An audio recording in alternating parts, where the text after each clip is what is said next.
In Native culture, women are the life bringers, revered, respected, but something is happening. It's been happening. It's been happening for a very, very long time.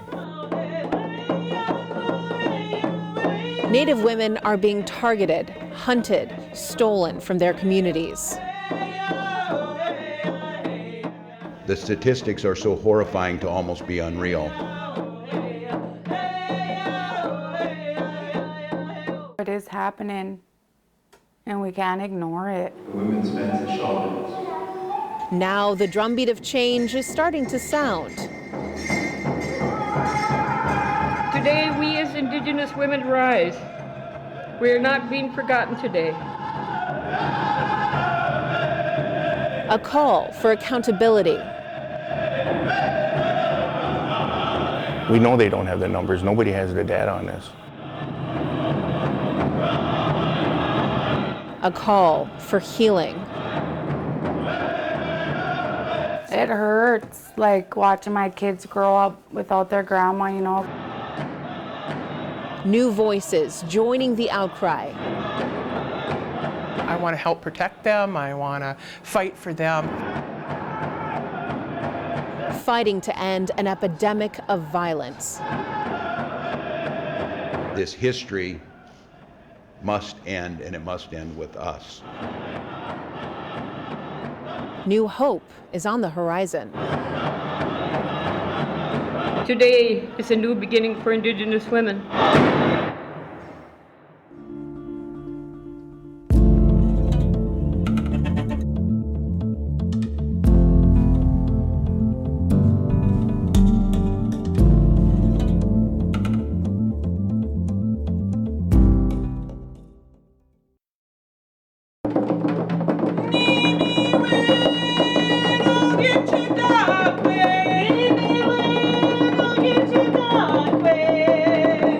Gizik singers are singing the survivor song.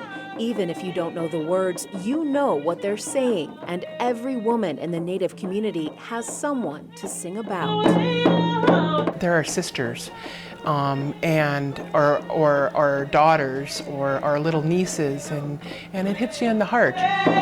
It's a feeling Stephanie St. Clair knows all too well. She remembers the day her mom went missing. It felt really like gone. I don't know, I can't really describe the feeling I got from it. Like a lonely feeling, yeah.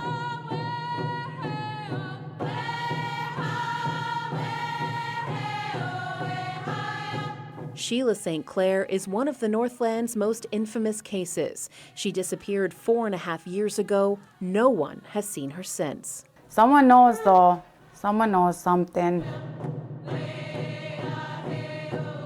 Sheila is just one case, one piece in a horrifying pattern of violence targeting Native women. It's been happening. It's been happening for a very, very long time. Fond du Lac Chairman Kevin Dupuis would know it hit his family 20 years ago. My sister was murdered years back, Trina Langenbreder, and she was found on the reservation. Missing or murdered. Native women say they're always afraid that's what will happen to them or someone they know. Like this one girl, she got hung and she got murdered, yeah. So I think that's sad. The numbers are against them. The CDC says women on reservations face rates of violence up to 10 times higher than the national average. In a first-of-its-kind study, the Urban Indian Health Institute ranked Minnesota 9th in the nation for the number of missing and murdered Indigenous women cases in urban areas. They found 20, 9 in Minneapolis, 7 in St. Paul, and 4 in Duluth. One of the Duluth cases is Sheila St. Clair, the unsolved disappearance. 2 murders, Faye Winnell in 1999 and Lisa Isham in 2015, have been solved, their killers convicted. The 4th case, Jeannie Marie Smith, who was murdered in October 2003, is an unsolved cold case. But there's a fifth case in Duluth, the murder of Mary Mosqueda in 2014. DPD didn't include her in the initial victim list they sent us. We found her by cross-referencing case records from the Bureau of Criminal Apprehension. DPD later confirmed Mosqueda is listed as Native in their records. It shows just how easily cases can slip through the cracks.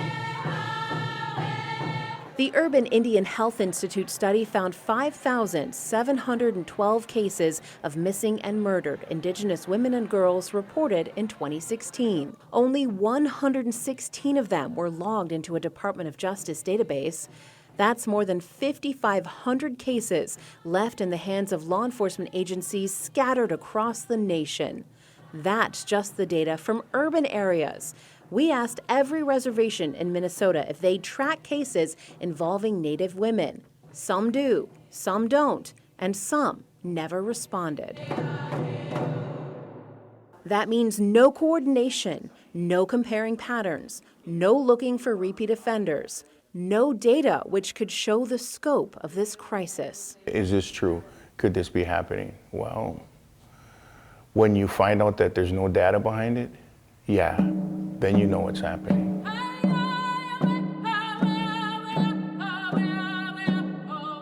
The FBI Minneapolis office told us they're committed to solving crimes against Native women.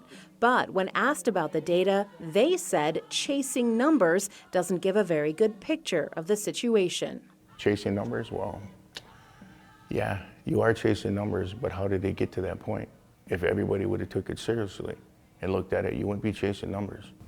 Well, and it seems like they don't have the numbers. Exactly. And exactly what that means. Chasing what? We know they don't have the numbers. Nobody has the data on this.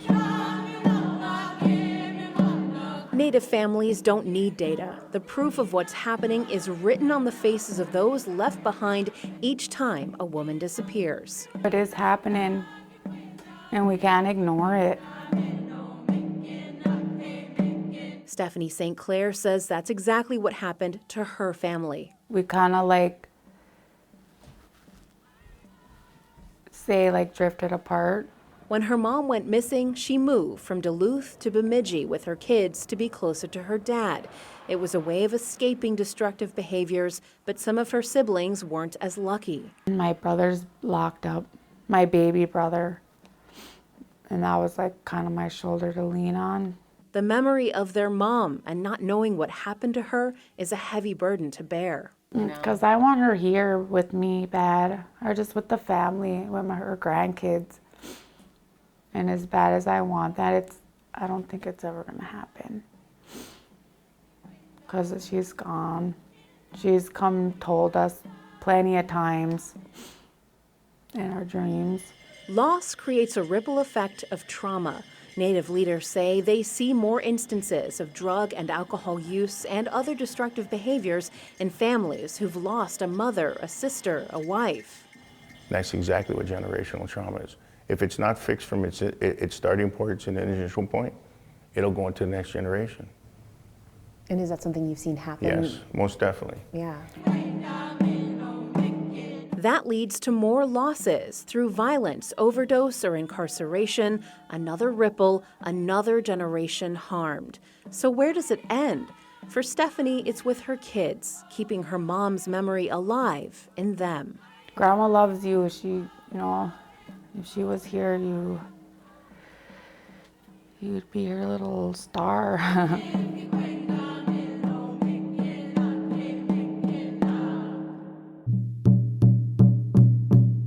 This is the last known sighting of Sheila St. Clair. It's 1:30 in the morning at the Cascade Apartments in Duluth on September 10th, 2015. No one has seen her since, except her daughter Stephanie in her dreams. I'm always looking in the water for her. That's what my dreams are. I'm always looking in the water. Dreams carry weight in Native culture. Stephanie shared hers with the investigator on her mom's case, Duluth Police Sergeant Michael Tinsley. He's like, well, we need more. We need more. That's what he keeps telling me. We need more or whatever. So I don't know. I don't dismiss anything. Whether it's a vision, Even that information, although we may not be able to act upon it, that information is still kept and maybe corroborated by something else that we can work on. I'm going to work on it until I can't work on it anymore.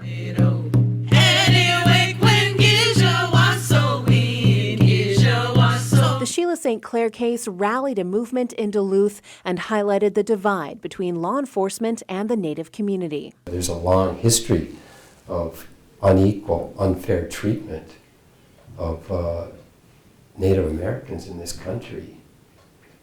And to a degree, it's not probably, but it is still occurring today.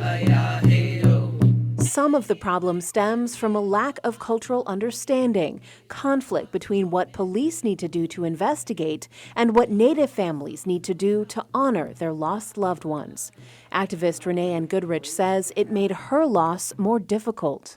Our most important priority at the time is to make sure that we're taking care of our loved ones. We have the responsibility, it's the most important responsibility, to making sure we're taking care of that spirit. It's created a lot of anger, visible at the marches and rallies demanding law enforcement take the cases of Native women more seriously. Some say police are ignoring their cases. I had difficulty finding who is the investigator. I still have difficulty finding who is the investigator.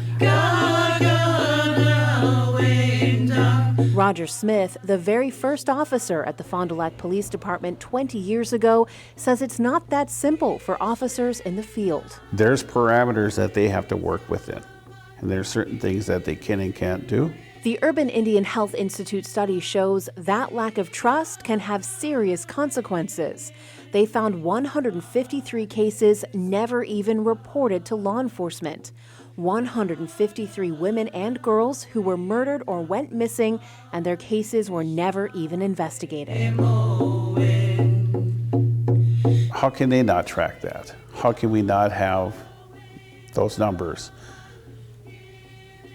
Or you know, as some people wonder, is it because we don't want to?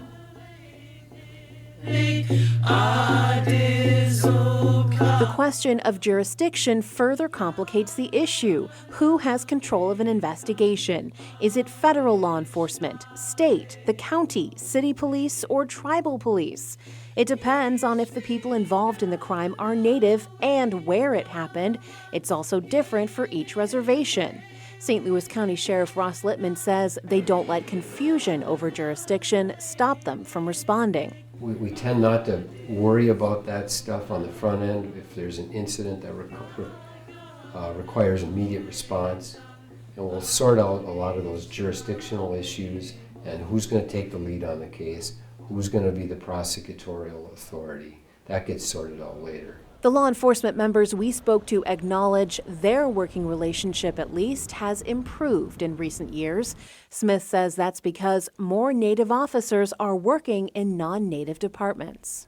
Because now we have officers on Cloquet Police Department, Carleton County Sheriff's Department, of course I was at St. Louis County, and then Duluth Police Department. Sheriff Littman points to ongoing efforts at being culturally sensitive, as seen in the way deputies recently handled the death of a Native woman. There were certain rituals that the family and the Native culture wanted to do before the medical examiner removed her from the scene. And we allowed that to happen. Goodrich says there's plenty more work to be done, healing generations of divide. Advocacy alone, without the action piece, does a great disservice to the women, the families, and their stories. It comes down to solving cases, bringing murderers to justice, and finding the missing, like Sheila St. Clair, whose family is still waiting for answers. Anything's better than nothing at all. Investigator Tinsley says they need help. They need information. No matter how small or how big maybe they haven't talked to the police department or think that information has gotten to us. Hard for me to love, hard for me to trust. He says he'll keep working, so this isn't the last time her family sees her. Just keep her in people's minds. Some people forget. Yeah. I don't. On a warm September morning in St. Paul, Native women gathered for a rare moment of celebration. After years of speaking out, sharing painful stories, and demanding change, it had finally arrived. It took an incredible amount of organizing and advocacy and leadership of Indigenous women from all across the state and region to get here. Governor Tim Walz signed legislation creating a missing and murdered Indigenous women task force. He also acknowledged the state hasn't done enough to tackle this issue. The statistics are so horrifying to almost be unreal, but it is real. The tears on your face are real. The losses that we felt are real. And in a state that prides itself on valuing every individual, it's glaringly apparent that that has not happened. The governor's words met with emotion and hope for better. Today is a new beginning for Indigenous women. The victims from their graves can now scream to their predators, "No more will my voice be silent, no more." The task force has several goals, including investigating the causes of violence against Native women and girls and figuring out how to track their cases. We measure what we value. And so it is critically important that we develop the data systems to begin tracking Indigenous women who've gone missing or who have been murdered. The task force is charged with recommending solutions to the legislature to end the violence. Cloquet City Councilor and task force member Sheila Lamb says they're also going to work on ways to help the families left behind. Changing legislation, putting up more safety protocols, creating more education within our communities to help prevent all of the issues that lead up to our missing and murdered. Lamb says violence against Native women is an issue in the Northland, but without anyone tracking the data, it's impossible to know how many people have been impacted in our community. Lamb says she's helped search for the missing, often with tragic results. Lake Superior, sadly, is one of the places that often we find those that go missing are in that region. The legislation creating the task force received unanimous bipartisan support. Members have just 1 year to finish their work, and then it's up to the legislature to implement their suggestions. Bipartisan support got us here today, but the real test will be when the recommendations as far as policy solutions and funding come forward, that we continue to have that bipartisan support. That means the Native community is relying on hope. Change will actually happen. I don't know.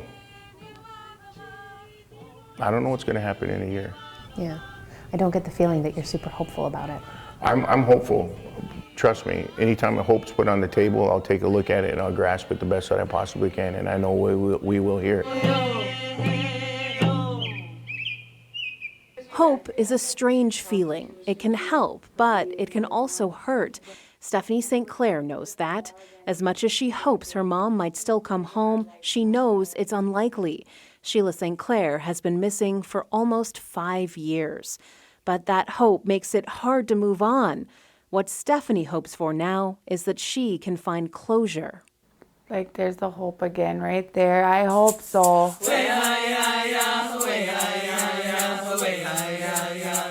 She also hopes the task force can prevent what happened to her mom from happening to anyone else. She'll have to wait and see, just like she's waited for answers. So as much as it hurts, hope keeps her going, with one message for the woman she misses so much. That I love her and I'm here for her. And I'm not gonna give up. I mean, our whole family ain't gonna give up.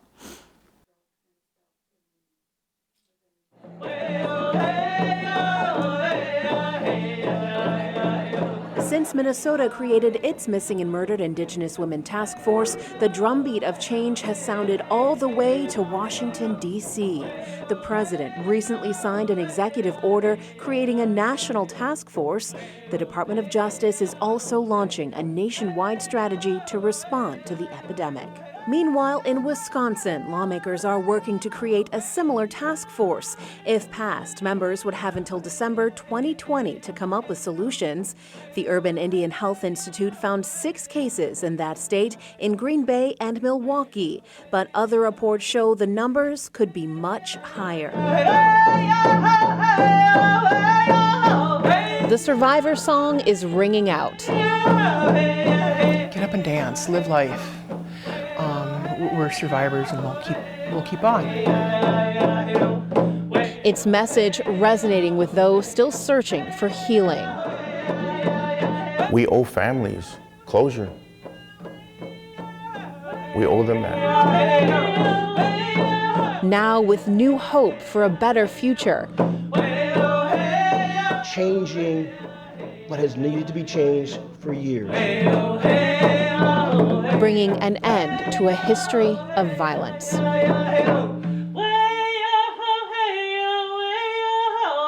This history must end, and it must end with us.